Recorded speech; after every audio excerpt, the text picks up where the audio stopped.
Hello everyone, welcome to my channel. Today's chapter is Poets and Pancakes, written by Ashoka Mitran. About the author. Ashoka Mitran एक Indian writer और Tamil literature की most influential figure रह चुकी हैं. This chapter is a passage from Ashokamitran's book my years with boss.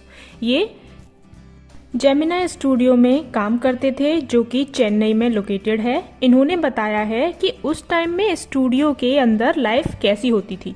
तो यहाँ वो बताते हैं कि जेमिनाई स्टूडियो यहाँ जहाँ पे ये काम करते थे ये सबसे ज़्यादा इन्फ्लुएंशियल स्टूडियो था, स्पेसिफिकली इन साउथ.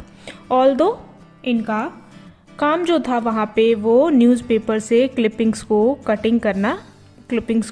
कट करना था. बट वहाँ पे लोगों को उन्होंने ऑब्जर्व किया कि किस तरीके से लोग वहाँ बिहेव करते हैं, क्या करते हैं, ये सब उन्होंने हमें यहाँ बताया है. पहले ज़्यादातर शूटिंग इंडोर होती थी, इसलिए स्टूडियोज़ का काफ़ी इम्पोर्टेंस होता था. Now our chapter. Pancake was the brand name of the makeup material that Gemini Studio bought in truckloads. तो अशोका मित्रन बताना स्टार्ट कर रहे हैं कि जेमिनाई स्टूडियो में जो पर्टिकुलर मेकअप ब्रांड यूज किया जाता था वो था पैनकेक. आगे वो बताते हैं कि वहाँ पे जो मेकअप रूम था वो काफ़ी ज़्यादा डिफरेंट था. वो एक सैलून की तरह था एंड जैसे कोई मिरर जिसके ऊपर बहुत सारी लाइट्स लगी होती हैं वैसे ही यहाँ पे भी था. यहाँ पे भी काफ़ी सारी इनकेंडेसेंट लाइट्स लगी थी. अब ये जो लाइट्स हैं वो काफ़ी ज़्यादा हीट को एमिट करती हैं, तो एक्टर एक्ट्रेस के लिए ये काफ़ी ज़्यादा इनकम्फर्टेबल होता था.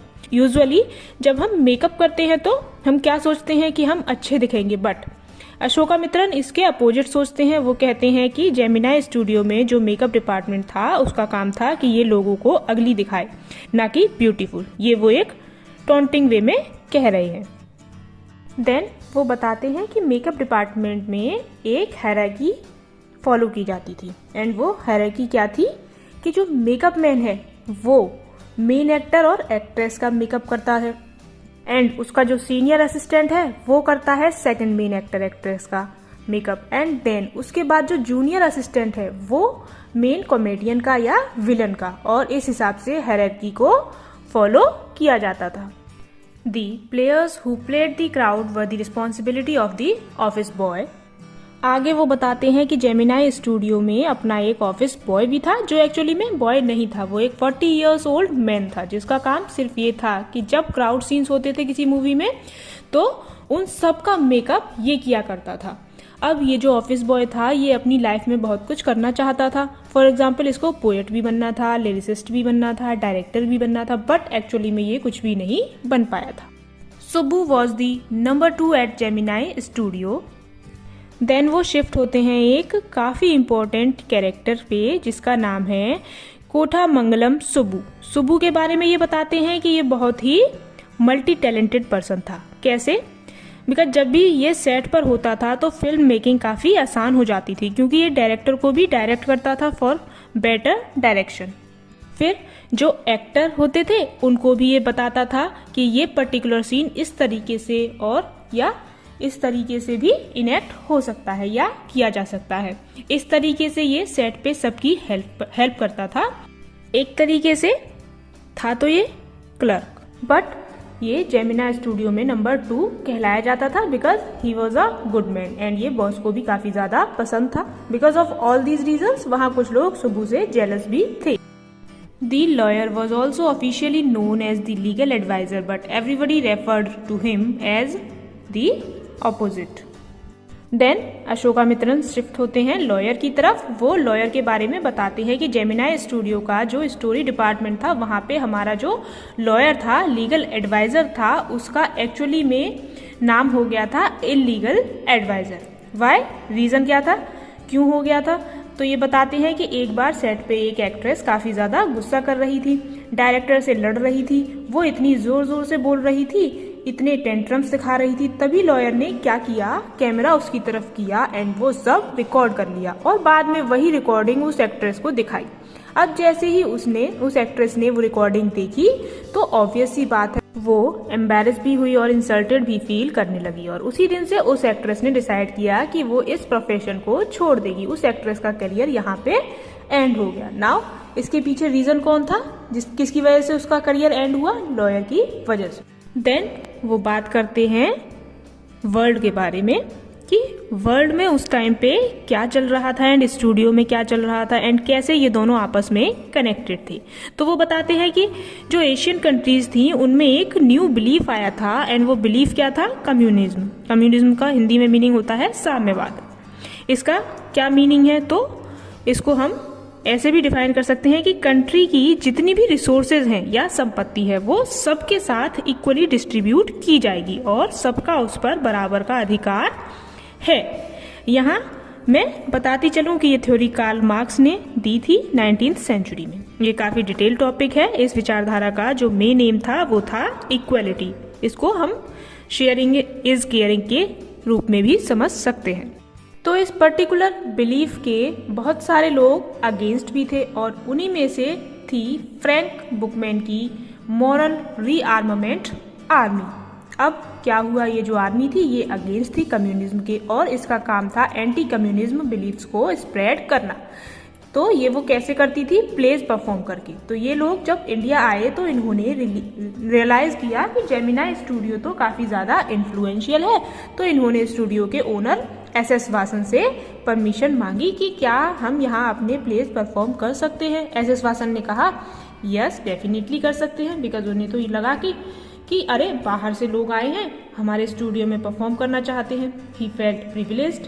तो उन्होंने परमिशन दे दी एंड उन लोगों ने 2 प्लेस परफॉर्म भी किए और उन प्लेस के थ्रू उन्होंने एंटी कम्युनिज्म का मैसेज स्प्रेड किया, जिससे तमिल ड्रामा सोसाइटी इन्फ्लुएंस हो गई। अब जब मॉरल रीआर्मामेंट सोसाइटी वो प्लेस परफॉर्म करके चली गई, उसके बाद सारे लोगों को including the owner of studio को रियलाइज हुआ कि इन्होंने तो हमारा यूज किया, हमको फूल बना दिया, यानी कि हमारे स्टूडियो को यूज किया अपने एंटी कम्युनिज्म मैसेज को स्प्रेड करने के लिए।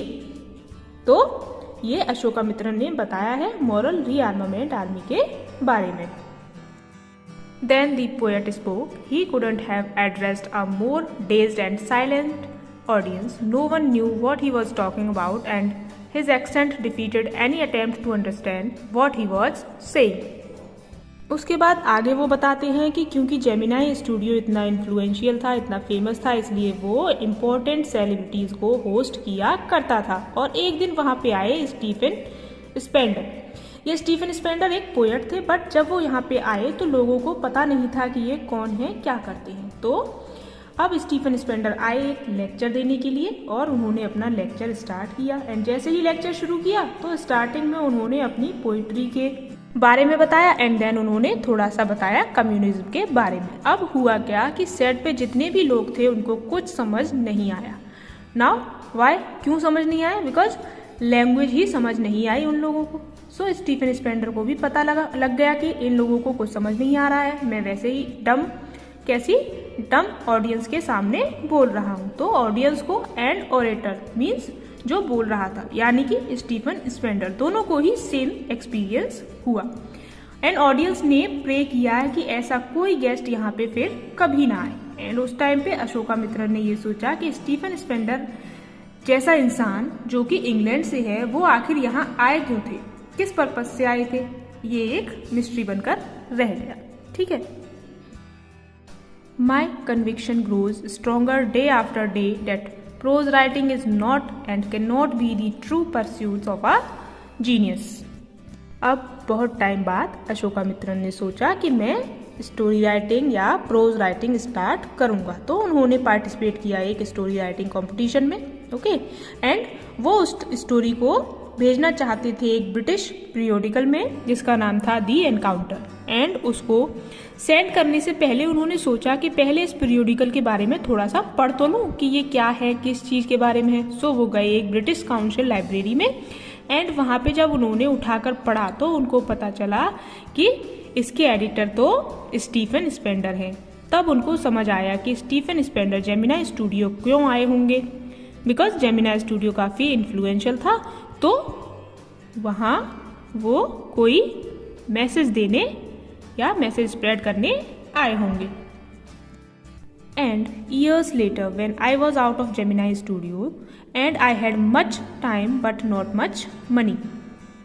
Now बाद में क्या हुआ, जब अशोका मित्र ने जेमिनाई स्टूडियो छोड़ दिया एंड जब उनके पास टाइम तो था बट मनी नहीं था, तो रास्ते में उन्होंने एक बुक की कॉपी देखी जिसका नाम था द गॉड डैट फेड। वो थी तो काफ़ी एक्सपेंसिव बुक, बट रोड पे वो उस बुक की कॉपी सेल कर रहे थे एंड जब उन्होंने वो बुक देखी तो उनको काफ़ी अच्छे अच्छे राइटर्स के एसेज उसमें दिखे एंड उन्हीं में से एक थे स्टीफन स्पेंडर। वो बुक थी कम्युनिज्म के बारे में। एट दैट टाइम अशोका मित्र को समझ आया कि स्टीफन स्पेंडर वहाँ पे कम्युनिज्म के बारे में बात करने ही आए थे, ताकि वो जान पाएं कि उस पर्टिकुलर एरिया में या स्टूडियो में यानी कि साउथ में लोगों के कम्युनिज्म के बारे में क्या थॉट्स हैं, क्या ओपिनियन हैं। एंड इसी के साथ अशोका मित्र ने आपका ये चैप्टर यहीं पे फिनिश किया है। With this, our video comes to an end. Kindly share your views about the chapter in the comment section and please like and share this video and subscribe to the channel.